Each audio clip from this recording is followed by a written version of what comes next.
महाराष्ट्र राज्य शिक्षक संघाच्या वतीने आज जालना जिल्ह्याच्या शिक्षक संघाच्या वतीने आज जिल्हाधिकारी कार्यालयावरती आंदोलन करण्यात आलेले। आपण जर या ठिकाणची दृश्य बघितली तर अंबड चौफुली पासून शिक्षक जे आहेत त्या ठिकाणी जिल्हाधिकारी कार्यालयाकडे निघालेले आहेत। आपण जर बघितलं तर या ठिकाणी या शिक्षकांची 14 ऑक्टोबर 2024 शासन लागू करावा हा जो शासन हिवाळी अधिवेशनात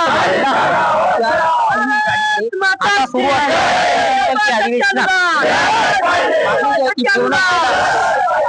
या शिक्षकांना जालना जिल्ह्यातील जे आता आक्रमक झाल्याचं आपल्याला या ठिकाणी हे जर बॅनर बघितला तर सामूहिक आत्मदहन आंदोलन या ठिकाणी आज या शिक्षकांनी छेडलेलं आहे। आपल्यासोबत या संघटनेचे काही पदाधिकारी आहेत। काय कारण आज तुम्ही आंदोलन छेडलेले? सर, गेल्या 18 वर्षाचा आमचा वनवास आहे।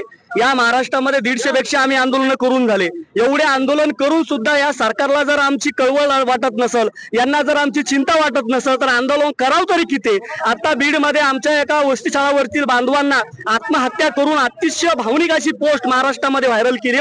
ती पोस्ट वाचून प्रत्येक माणसाचं हृदय पिळून जात होतं। त्याच भावनेतून आज 52,000 शिक्षकांमध्ये नैराश्याची भावना निर्माण झालेली आहे की गेल्या 18 वर्षापासून आंदोलन करतोय। आज जवळपास 17 महिने झाले आम्ही या निर्णयासाठी आंदोलन करतोय।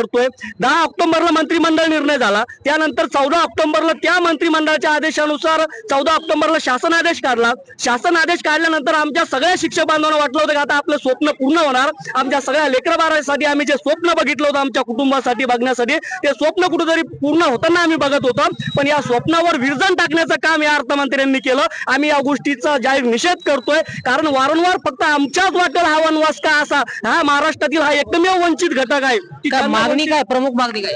प्रमुख मागणी एवढीच आहे की 14 ऑक्टोबर 2024 ला महाराष्ट्र सरकारने जो शासन आदेश काढला त्या शासन आदेशाची अंमलबजावणी करून तात्काळ आजच्या आज त्याला निधी उपलब्ध करून देण्यात यावे। आता सरकार म्हणतं की निधी पुरवणी मागण्या संपल्यात, निधी येऊ शकत नाही, पण शिक्षण विभागाला अतिरिक्त 2,000 कोटीचा निधी अतिरिक्त आहे। तो 2,000 कोटीचा निधी जर मुख्यमंत्री आणि अर्थमंत्र्यांनी जर ठरवला तर परावर्तित करून या 52,000 शिक्षक बांधवांना न्याय दिला जाऊ शकतो। फक्त सरकारची इच्छाशक्ती पाहिजे, ती इच्छाशक्ती जागृत व्हावी, म्हणून आज महाराष्ट्रातील आणि या जालना जिल्ह्यातील शिक्षक आत्मदानाचा पवित्र घेऊन सर इथं आत्मदान करणार आहे। पुढची भूमिका काय? आम्ही आता या ठिकाणी सगळेजण एकत्र जमलो आहोत। आमच्या जालना जिल्ह्यातील 8ही तालुक्यातून मोठ्या संख्येने बांधव इथं आले आहेत। आम्ही थोड्या वेळात तुम्ही बघू शकता आम्ही या ठिकाणी घोषणा देऊन सरी सरकारचा निषेध म्हणून आम्ही आत्मदान करणार आहोत। आमचं जर काही बरं वाईट झालं तर आमच्या जे काही प्रयत्न आहे, आमचं जे काही आहे याला सरकारने आमची विनंती आहे मायबाप सरकारला की आमचं हे जे काही शरीर आहे या शरीराचा अवयव दान करावे।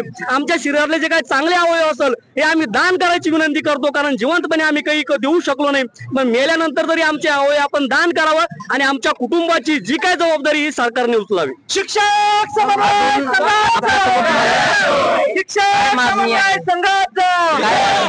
अक्टूबर जो हमारा जीआर है तो वो हिसाब से हमको निधि चाहिए। सरकार ने बार बार हमको चाटा मार रहे, बार बार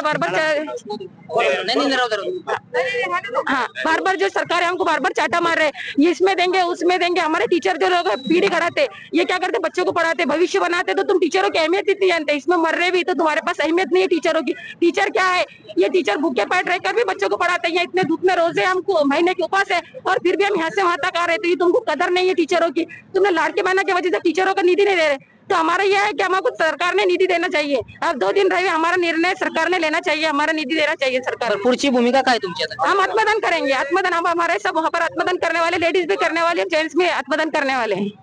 तर नक्कीच आपण या ठिकाणी जर बघितलं तर जवळपास 500 ते 600 आत्मदहन आंदोलन शिक्षकांनी दिलेलं आहे। आपण जर या बाजूला जर ही दृश्य बघितली तर जवळपास 500 ते 600 शिक्षकांचा या ठिकाणी हा जो मॉप आहे तो या ठिकाणी जमलेला आहे आणि या ठिकाणी सगळा पोलीस बंदोबस्त देखील तैनात करण्यात आले आहे। 9 पोलीस अधिकारी या ठिकाणी तैनात करण्यात आले आहेत, त्याचबरोबर 48 कर्मचारी आणि त्याचबरोबर एक दंगल नियंत्रण पथक सुद्धा जिल्हाधिकारी कार्यालयाच्या परिसरात या ठिकाणी तैनात करण्यात आलेलं आहे। आपण या पाठीमागची दृश्य बघितली तर महिला शिक्षक सुद्धा या ठिकाणी या आंदोलनात जे आहे त्या सहभागी झालेले आहेत। त्यामुळे कुठेतरी आता सरकार या शिक्षकांच्या मागणीला गांभीर्याने घेणार हे देखील पाहणं महत्त्वाचं ठरणार आहे। रामनाथ राखणे, TV9 मराठी, जालना।